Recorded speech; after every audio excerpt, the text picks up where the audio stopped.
Let's go way back. Mm-hmm. What do you remember the first Bible you ever had?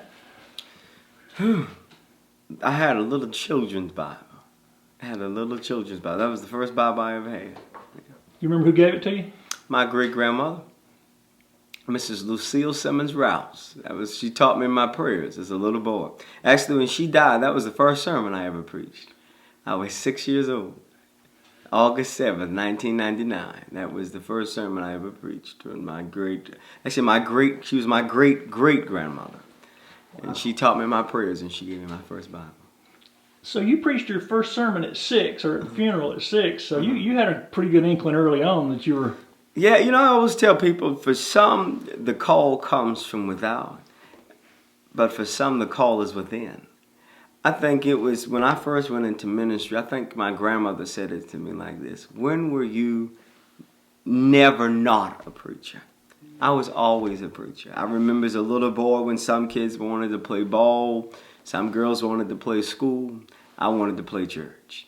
I did funeral services for the dogs and the cats, and I was always a preacher. I wanted to go to school and sing hymns and get friends, have invitation to discipleship services on the playground with my friends. I was always a preacher. And where was this? When? Where were you raised at? I was raised in Charleston, South Carolina. Downtown Charleston, South Carolina. And how did your friends respond to your early attempts at being the minister of the playground? We were in elementary school. It was the thing to play and have fun. But as we got older to middle school, it was you don't want to do that. You don't want to be known as the preacher. You wanted to fit in and do things that typical teenagers do. But my friends, they responded well to it when we were in elementary school. Everybody had a role to play. There were the deacons and the trustees and the choir members. Yeah, we had quite a time when we were younger. What church did you grow up in? I grew up, my family had a very interesting, my mother's family was Baptist. They attended Bethany Baptist Church. My father's family, my father's mother's family attended Friendship AME Church in Mount Pleasant, South Carolina. My father's family attended St. Paul United Methodist. And so my family members, depending on which side, I guess, they all, they were either Baptist, AME, or United Methodist. And I actually had a great-grandfather, Caesar Ravenel, who pastored in the United Methodist Church. And actually one of my granduncles pastored 2 churches here in Anderson. Actually, recently, Henry Ravenel, he pastored Thompson Centennial and Bethlehem United Methodist Churches for about 10 years, and he left probably 3 or 4 years ago. So John Wesley's been whispering your name for a long time. Long time, yeah. John Wesley has known my name for quite a while. All right, so you get through school, and what made you where did you go to college, and what did you? I attended Winthrop University in Rock Hill. I went to college and got a dual degree in political science and history. And initially, I was planning to be an attorney. I wanted to go to law school. And I just had that inkling. The Holy Spirit, I said it best, He just got a hold of me. And to make a long story short, I had been making plans to attend either law school or I was going to Clemson because I taught school as well. I was certified to teach. I was going to go to Clemson and to pursue a master's in education and teach school. And to be honest, there was someone who saw me preach, thought I was very talented and very gifted, reached out to the Methodist Conference. They gave me a call, and they contacted someone who was an admissions counselor at Emory School of Divinity. And this fella actually came to Winthrop, sat down in the Starbucks with me, and went over my transcript and things, and basically said, "Hey, I think you should apply to Candler." And I said to myself, if I get a scholarship to attend Emory University School of Theology, God wants me to be a preacher.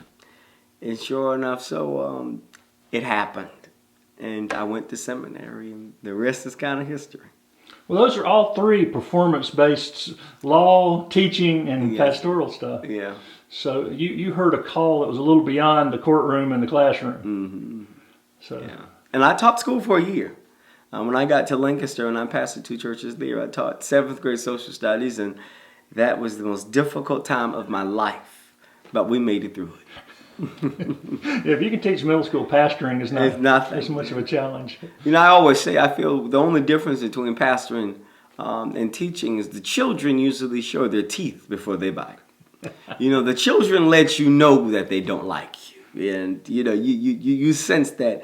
Church folks are a little different. They'll cook you and bake you cakes and still talk about you. And when you're teaching, you get to go home at night. And Exactly. Pastoring usually have to get up in the middle of the night. So it's a lot of similarities, but then again, it's very different. And where was your first church?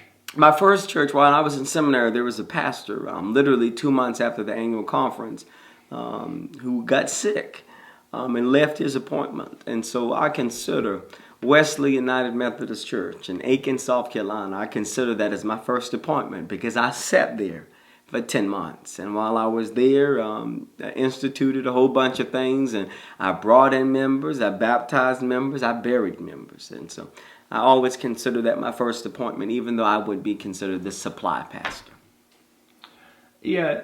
Where did you go from there? Let's just kind of follow that chronology. After I left Wesley, in June of 2018, my first official appointment, I was appointed to Grace and Linwood United Methodist Churches in Lancaster, South Carolina. That was my first appointment. And I stayed there 2 years and just came here.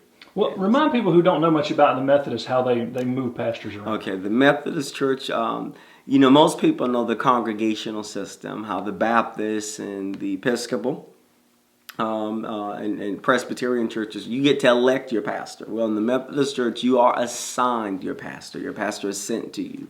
And you work, the committees of churches, they work in relationship with the bishop to see what is it that the church needs, what kind of pastor they need, to get them where they need to be, essentially.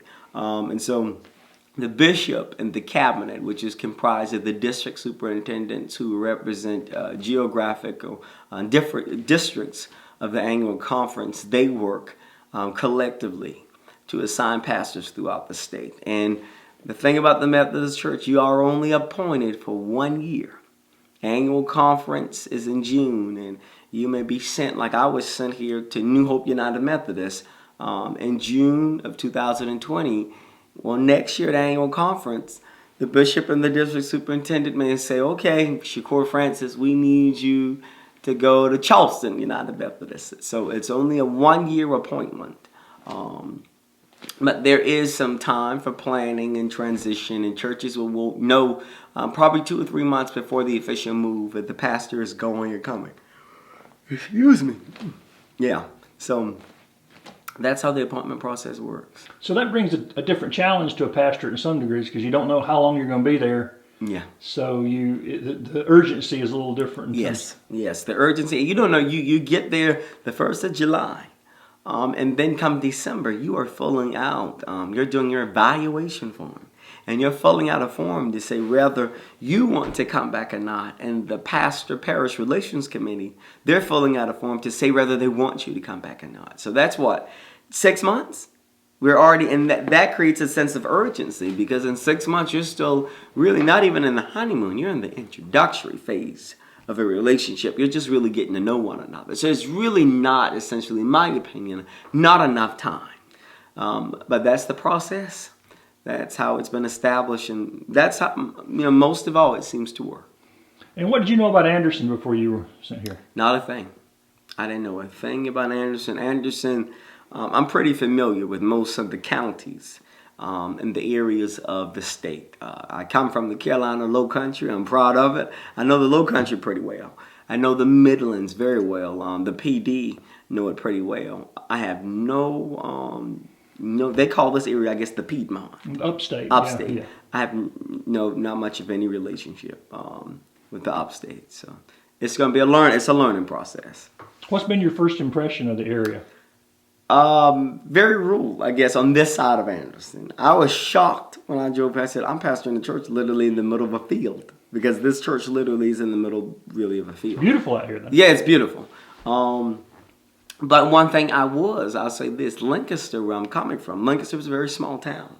And if I wanted to do anything and go anywhere, I had to go to Charlotte I was shocked when I came. I said, Anderson is everything that I needed. There are restaurants. So that was a big plus. That Anderson was a much bigger town, and I have a little brother who attends Clemson University, so he'll be right down the street, and so that's a pretty good thing. What's his name?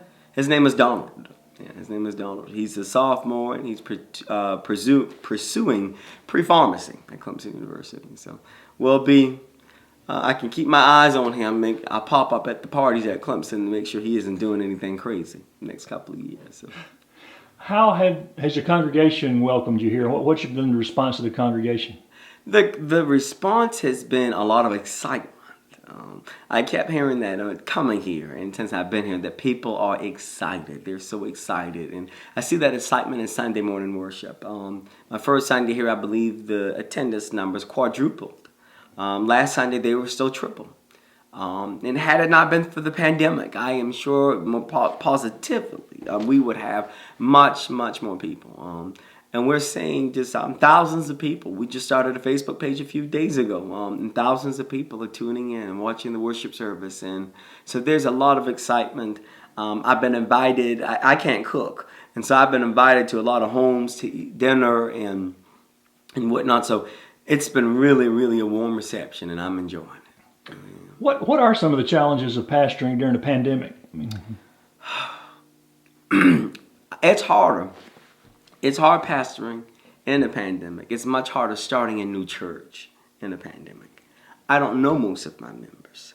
And the sad thing is I can't get to know most of them because many of them who are elderly, they're not comfortable and they're just too vulnerable and high risk to come out.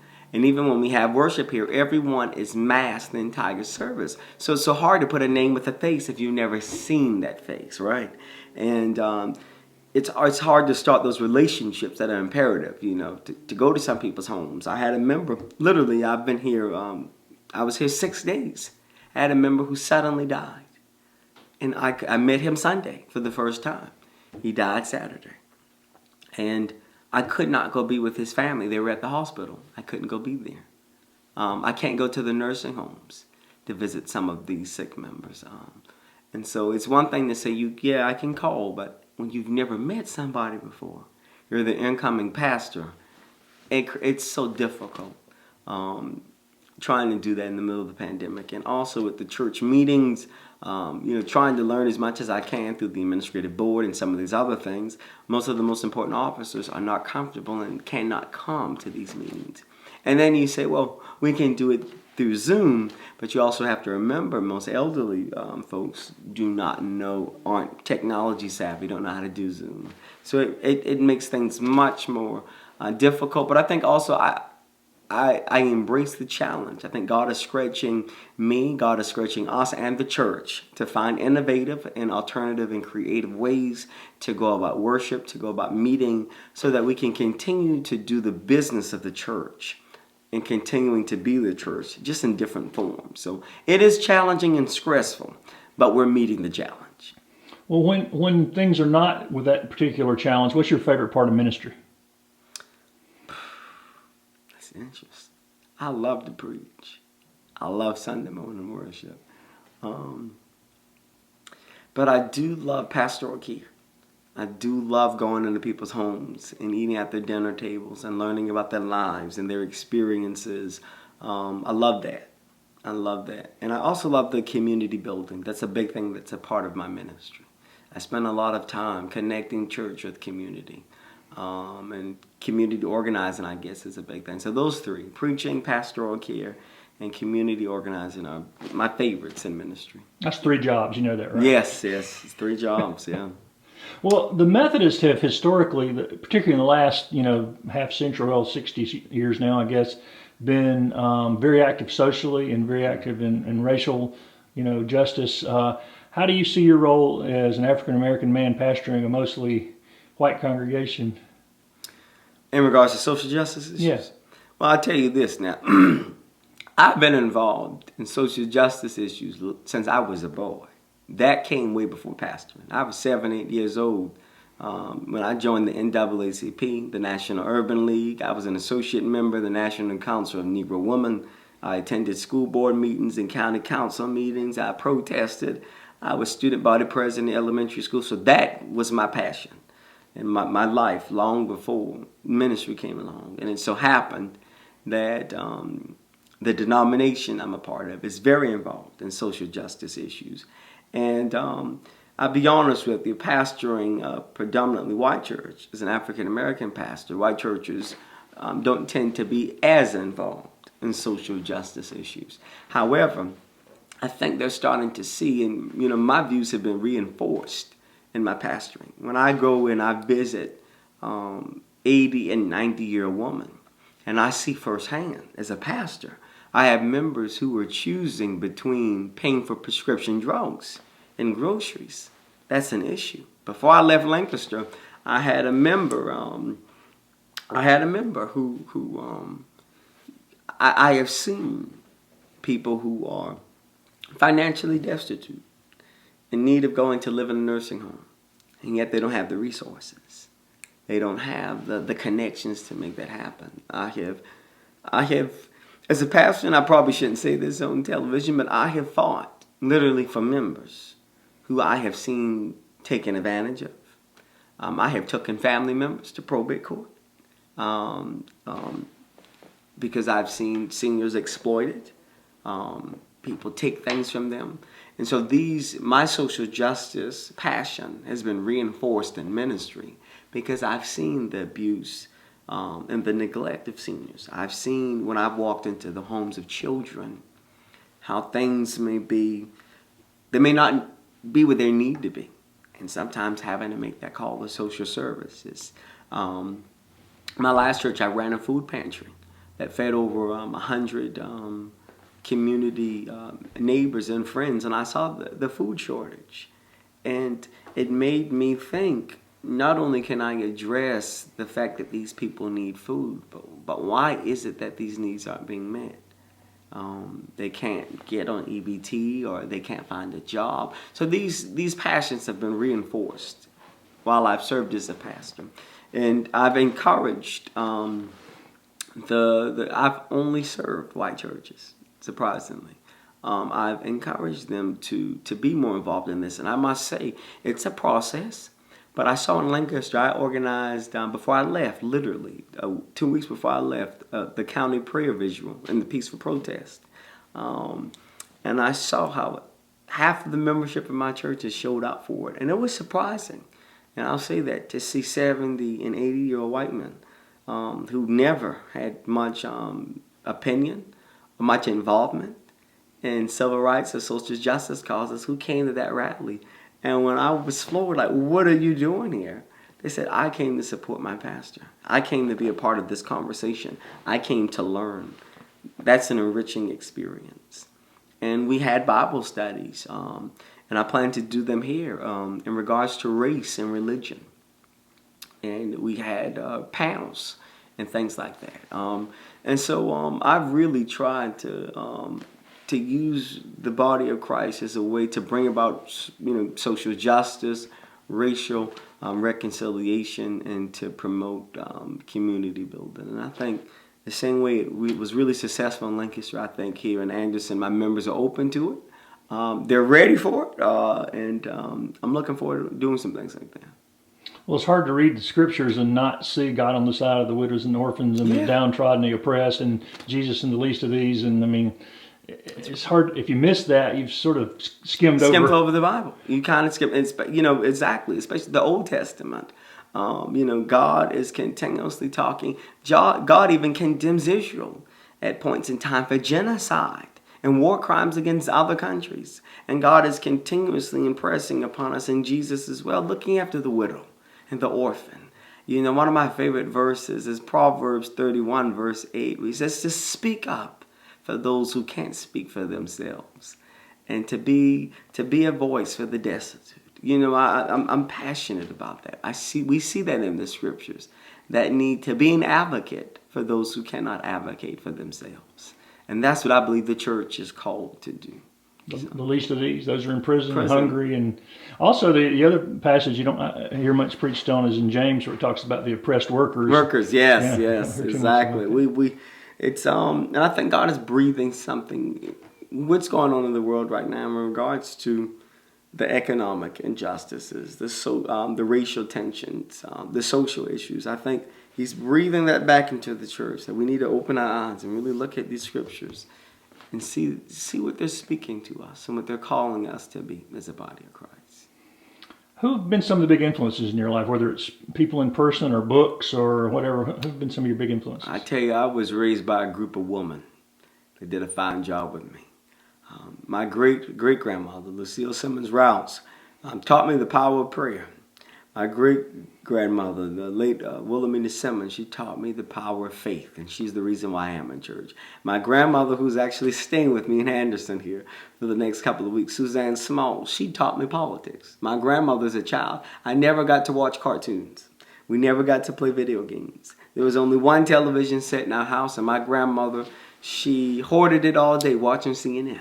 And we had to watch CNN. And we had to read the paper and report back to her. And she played a huge role in my life. My mother, Janika Francis, she taught me hard work. I was a really hard worker. My adopted mother, Inez Tenenbaum, adopted me when I was 11. Inez taught me so many things, especially education and the priority of getting one. Now, a lot of people are going to know who that is.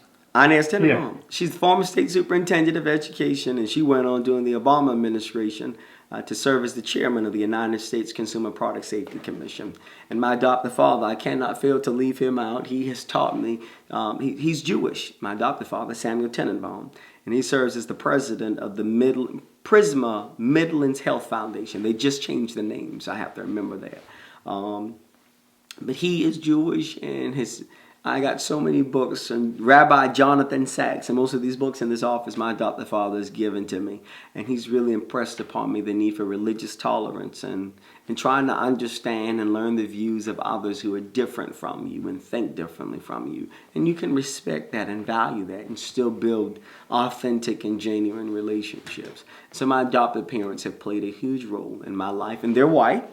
And that's also had a huge reason, thing, I guess, in playing why I've become such a huge advocate of racial reconciliation.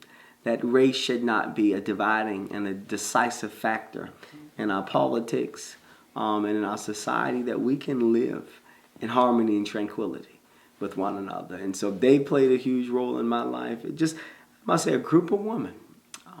They have poured so much into me. And I think that old African proverb fits well with my life. The village raised me, and they were all my influences, and they're all my heroes. Some of them have passed on, and a few of them are still living. I had aunts, Hilda Simmons, and my grandmother's Karen Frank. They all just poured so much into me, and so I can be the man and the person that I am today. Incredibly, as I told my grandmother the other day when I saw the front page of the Greenville News and the Anderson Independent, I'm incredibly grateful for the sacrifices they made for me. Now, what's your vision? However long you get to stay here, what's your vision for Anderson while you're here? My vision for Anderson, well, I'm glad you asked that, and I hope that folks will listen to me and work with me. One thing, like I said, I just got to town. I'm still learning things. But my vision, especially here at New Hope, is to, I want to develop, one, authentic and genuine friendships with the other clergy in town. I don't know if Anderson has, I believe it does, may have more than one in ministerial alliance. That's something I started in Lancaster. But I really want to utilize that. I want to do, like I said, here at my church, I would love to do some partnerships with other churches in regards to Bible studies, even if it is along the lines of race, white church, my church, and African American church. Let's come together. Let's find ways that we can collaborate, that we can partner, and that we could work together. I would also like to organize a county prayer breakfast. I have that in my mind in Lancaster to do, to bring ministers all throughout the county, just for a huge county prayer breakfast so that we can pray together and meet one another. I want to do a community revival here. So many things I have in my mind. But listen, I've only been here 2 weeks. So I'm still learning, still meeting folks. And I'm just hoping that we can do some things that are big on community building relationships, and just creating, and I know especially with this church, creating a footprint in the community. That's something they expressed to me that they have lost throughout the years. They have no presence, no footprint. And I think that's something I want to establish again for all the people along New Hope Road and all throughout Anderson, that this church is a house of hope for anybody who wants to come, a home for anybody who needs one. So that's my prayer. Ask me that in a couple of months, and I'll be able to have a more articulate answer. And if people want to find out more about your church or want to watch the services, or where's the best place for them to find out more about it? Go right on Facebook. We're at New Hope United Methodist Church. We just put a page up a few days ago, and it's booming. I mean, praise God. Or you can find me on Facebook, ShKur Francis. That's SH'Kurfrancis. And they can find me or the church on Facebook. Check us out. Give us a chance. We want to welcome you into our home. And you know, my thing is, Mr. Wilson, when I realized when I was in Lancaster, I had to fill out a form, how many members I had. And I remember putting that down. And I remember it also asked me something along the lines of how many community members you had. I think I listed 125 because I formed relationships with people who are not necessarily members of my church. They attended somewhere else, and that was fine with me. I just simply wanted to be a friend. And I think that's something I would certainly love to have in Anderson. That my church and even myself, we want to be your friend. We want to welcome you into our home and our lives, and we would like to do the same. We would like for you to do the same with us. And there is no, I guess what's the word I'm looking for? There's no payment. You don't have to move your membership here in order to get a service. You don't have to pay for me in order to pay me to do something for you. We simply want to serve you. And in doing so, we'll serve the community and serve humanity. I think that's something I really am looking forward to doing.